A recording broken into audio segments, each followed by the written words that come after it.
பார்ப்பவர்க்கு பார்வதியா ஆயா நீ பார்ப்பவர்க்கு பார்வதியா அம்மா உன்னை பகைத்து விட்டா நீ கொலகாரி காண்பவர்க்கோ காணமையில்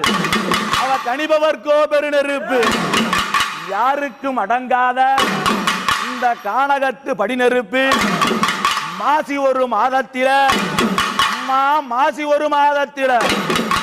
சிவன் ராத்திரி அமாவாசை இந்த அமாவாசை நேரத்தில் தாயா பிரம்மன் சிரசறுத்து அம்மா நீ பிரம்மன் சிரமறுத்து பித்து வரிதான் பிடித்து கொள்ளையின்னா கொள்ளையம்மா அது மாயான கொள்ளையம்மா மாயான கொள்ளையில இந்த பரமேஸ்வரி இந்த பரமநீலி இந்த சிவபார்வதி ஆனா அவ எப்படி தெரியுமா அங்க நடல சூடலையம்மா நடல சூடலை